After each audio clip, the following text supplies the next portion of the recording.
On ne vous trouve pas antipathique, on vous trouve poli, correct, peut-être sérieux.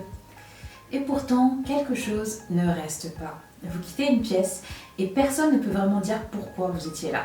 On ne vous critique pas, on ne vous rejette pas, on ne vous attaque même pas, mais on ne vous retient pas non plus. Et c'est subtil, très subtil, c'est ce moment où une opportunité circule et votre nom ne vient pas naturellement. Ce dîner, vous étiez parfaitement aimable, mais quelqu'un d'autre a laissé une empreinte, ou alors vous n'avez pas été recontacté.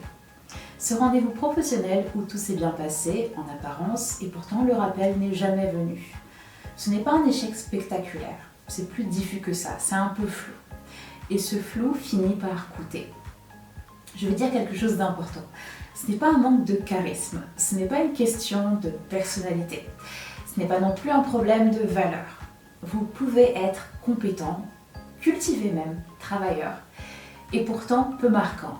Ce phénomène est beaucoup plus fréquent qu'on ne le croit, surtout chez les personnes sérieuses, consciencieuses, celles qui ont appris à bien se tenir, mais qui n'ont jamais appris à être lisibles. Dans cette vidéo, je vais vous expliquer pourquoi certaines personnes laissent une impression durable, sans parler plus fort, sans dominer, sans en faire trop, et pourquoi d'autres, tout aussi respectueuses, passent inaperçues malgré leurs efforts.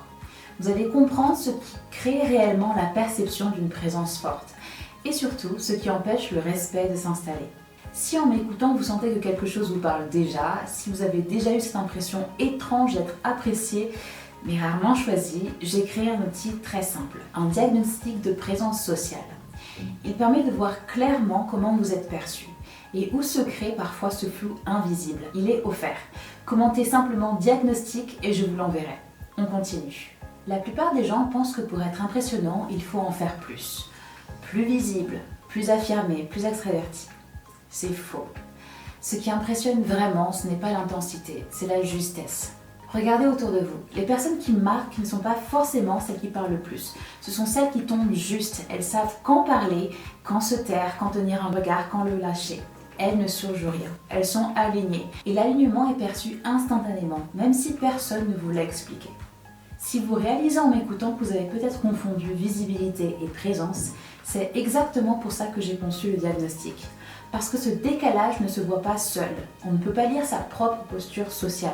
Commentez diagnostic et vous pourrez situer précisément où se crée l'écart.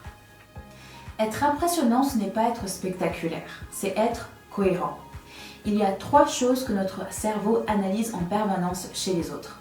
La clarté, la stabilité, la direction. Si ces 3 éléments sont perçus, le respect s'installe. Si l'un d'eux vacille, un doute s'installe et le doute empêche le respect.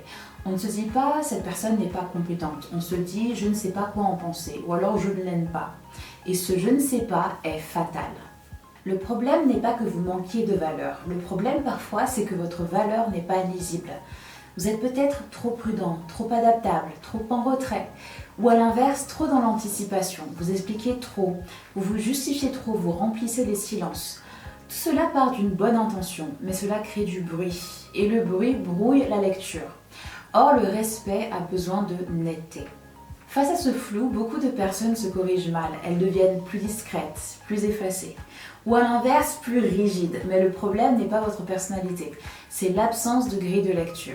On ne vous a jamais appris comment fonctionne la perception sociale. On vous a appris peut-être à être poli, mais pas à être perçu. Et ce sont 2 choses totalement différentes. Je vais vous donner une version simplifiée de ce qui structure une présence perçue comme forte et agréable. Un repère facile à retenir. Prêt. 4 points. P pour posture, R pour regard, E pour énergie, S pour structure. La posture, c'est la manière dont vous vous tenez. Votre tenue, votre ancrage, votre stabilité physique. Regard, votre capacité à soutenir sans agresser, à écouter sans fuir. Votre énergie, c'est votre rythme, votre débit, votre niveau de tension intérieure. La structure, c'est votre manière d'organiser vos mots, vos silences et vos réponses. Quand ces 4 éléments sont alignés, la présence devient lisible. Et quand elle est lisible, elle est respectable. Ce n'est pas de la domination, ce n'est pas de la manipulation, c'est de la cohérence. Et la cohérence rassure.